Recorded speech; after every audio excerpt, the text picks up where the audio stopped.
Hello दोस्तों, क्या हाल है। तारीख आज 23 मई 2025, दिन शुक्रवार, हिंदी तिथि एकादशी। और आइए बात करते हैं आज के मुख्य समाचार में देश भर की तमाम बड़ी खबरों पर नजर डालते हैं। देखिए, एक तो आज के दिन की एकादशी अपरा एकादशी है। आज के दिन भगवान विष्णु की पूजा के साथ ही तुलसी माता की पूजा का भी विशेष महत्व होता है। इसके प्रति इन्वेस्टर समिट का उद्घाटन करेंगे। पूर्वोत्तर को नया निवेश हब बनाने पर जोर रहेगा। नई दिल्ली स्थित भारत मंडपम में एक कार्यक्रम का आयोजन होगा। और वहीं देश के परिवहन मंत्री नितिन गडकरी भी आज गोवा में न्यू जुआरी ब्रिज पर 125 मीटर ऊंचा ऑब्जर्वेटरी टावर का शिलान्यास करेंगे। चलिए अगला अपडेट आ रहा। इंडिया पोस्ट पेमेंट्स बैंक अब आदित्य बिड़ला कैपिटल के ऋण उत्पाद भी कराएगा उपलब्ध, यानी IPPB के जरिए आप ABCAL के लोन वगैरह भी ले पाएंगे, है ना। और देखिए, मॉर्गन स्टैनली की रिपोर्ट में दावा किया जा रहा है कि भारतीय रिजर्व बैंक इस साल ब्याज दरों में एक और बड़ी कटौती कर सकता है, यानी रेपो रेट में कटौती देखने को मिल सकती है, जिससे आने वाले समय में लोन वगैरह की दरें और घट सकती हैं। चलिए बड़ी खबर देखिए, साइबर ठगी पर सख्ती बरतने के लिए सरकार ने फैसला लिया। अब मोबाइल की भी होगी जांच। केंद्र सरकार की तरफ से धोखाधड़ी जोखिम संकेतक जारी किया गया। थोड़ा डिटेल में समझते हैं दोस्तों,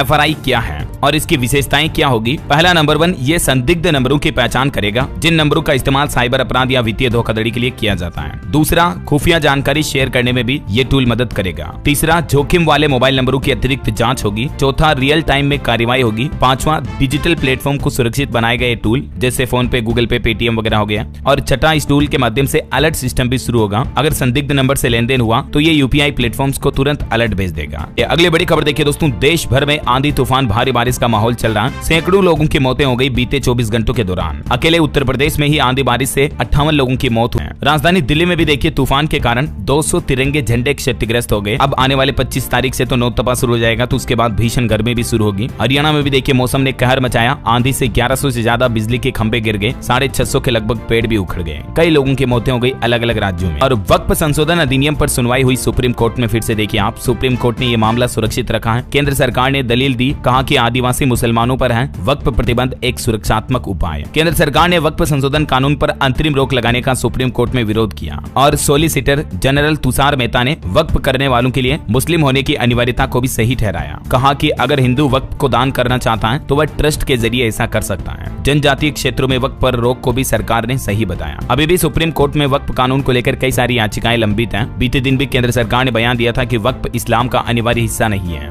तो फिलहाल वक्फ कानून पर सुप्रीम कोर्ट ने अपना फैसला सुरक्षित रख लिया। फिलहाल अगली खबर देखिए, मेडिकल साइंस से जुड़ी बहुत ही अच्छी खबर आ रही है। अब डिप्रेशन की दवा से होगा कैंसर का इलाज। वैज्ञानिकों ने एक नया रास्ता खोजा है। वैसे तो कैंसर जैसी जानलेवा बीमारी कई बार महंगी थेरेपी के बाद भी ठीक नहीं होती है, लेकिन हालिया साइंस की स्टडी में पता चला है डिप्रेशन की दवा को कैंसर के इलाज में उपयोगी बताया गया है। चलिए अगली खबर देखिए, स्पेस साइंस से जुड़ी अच्छी खबर आ रही। भारत के लिए चंद्रयान 4 और चंद्रयान 5 के मिशन पर काम कर रहा भारत। इसरो ने जापान के साथ हाथ मिलाया और धरती पर लाया जाएगा चंद्रमा का सैंपल भी। और भारत के लिए एक बड़ी चौंकाने वाली और चिंताजनक रिपोर्ट सामने आ रही कि बीते साल 2024 में भारत ने गंवा दिए 18,200 हेक्टेयर प्राथमिक वन। वैसे तो केंद्र सरकार पौधारोपण के लिए कई अभियान चलाती है, लेकिन वनों की कटाई पर लगाम लगाना भी बहुत जरूरी है, वरना दोस्तों दिनों दिन कार्बन डाइऑक्साइड का उत्सर्जन भी बढ़ता जा रहा है। और ये संकट हमारी पारिस्थितिकी और जलवायु दोनों के लिए खतरा है। क्लाइमेट चेंज की समस्याएं भी बढ़ती जा रही है ना। चलिए अगली बड़ी अच्छी खबर आ रही, दिल्ली वासियों के लिए मजबूत होगी अब स्वास्थ्य व्यवस्था। 1139 नए आरोग्य मंदिर खोले जाएंगे। और दिल्ली वासियों के लिए एक और खुशखबरी है, दिल्ली वालों पर अब नहीं लगेगा यूजर चार्जेस भी। MCD की तरफ से रोक लगा दी गई है। कूड़ा उठाने के बदले, यानी कूड़ा कचरा उठाने के बदले जो यूजर चार्ज लगता है, तो वो अब दिल्ली वासियों को अपने फ्लैट मकान वगैरह पर नहीं देना पड़ेगा।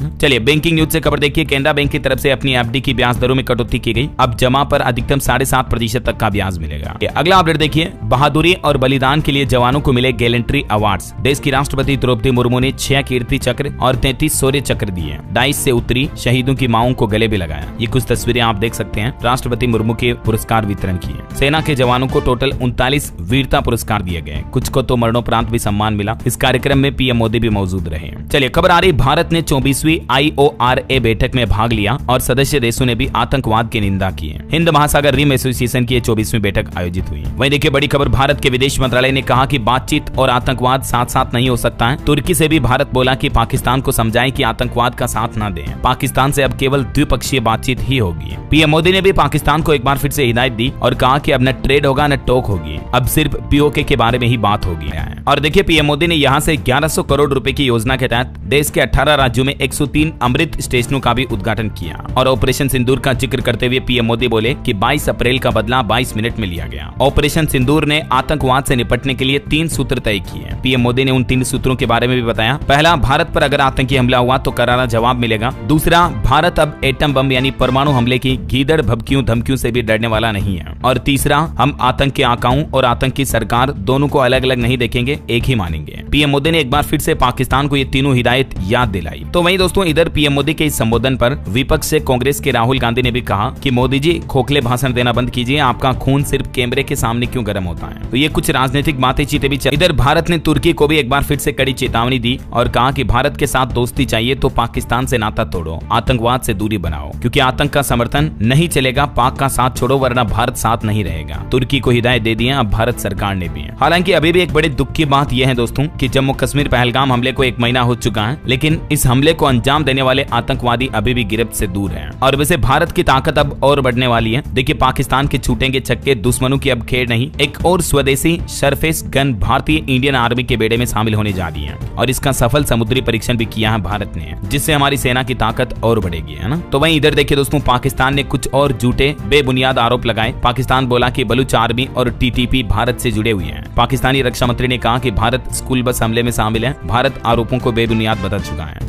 अगली खबर देखिए, इसी महीने 26 तारीख को पीएम मोदी गुजरात जाएंगे और यहां से देश के पहले 9000 हॉर्स पावर इलेक्ट्रिक इंजन का अनावरण भी करेंगे। दुनिया के कई देशों में फिर से कोविड की दस्तक हुई। उसके बाद भारत के स्वास्थ्य विभाग ने भी सलाह दी राज्य सरकारों को, कहा कि कोविड गाइडलाइन का पालन करें, फिर से अपनाएं पुराने तरीके, मास्क पहने और दूरी बनाकर रखें। देखिए, भारत में महाराष्ट्र और तमिलनाडु के बाद अब गुजरात में भी कोरोना के नए वेरिएंट की दस्तक हुई। गुजरात में कोविड-19 के 15 नए मामले सामने आए हैं, जिनमें ओमिक्रॉन का BA.2.86 वेरिएंट पाया गया। तो वहीं इधर हरियाणा में भी देखिए 2.5 साल बाद कोरोना के 3 मरीज मिले। एक महिला मुंबई से आई थी और एक बुजुर्ग जो कोविड पॉजिटिव पाया गया, उसकी तो ट्रेवल हिस्ट्री भी नहीं है, और एक युवक को बुखार खांसी भी हुई थी। तो वहीं इधर NCR इलाकों में भी कोरोना की दस्तक देखी गई। एक सिक्योरिटी गार्ड संक्रमित मिला, उसका पता लगाया जा रहा कि इसमें कौन सा वेरिएंट है। स्वास्थ्य विभाग भी अलर्ट मोड पर हुआ। उत्तराखंड राज्य में भी कोविड को लेकर सरकार ने पूरे सिस्टम को अलर्ट कर दिया। अब बाहरी राज्यों से आने वाले लोगों की निगरानी की जाएगी, खास करके 4 धाम यात्रा तीर्थ यात्रियों में आने वाले लोगों पर ज्यादा सतर्कता बरती जाएगी। बिहार राज्य में भी कोरोना के नए वेरिएंट JN.1 को लेकर अलर्ट जारी हुआ। स्टेशन और अस्पतालों में फिलहाल कोई SOP जारी नहीं हुई है, लेकिन कई जिलों में ऑक्सीजन प्लांट जो बंद पड़े हैं तो उनको फिर से चालू करने के निर्देश दिए हैं नीतीश सरकार ने।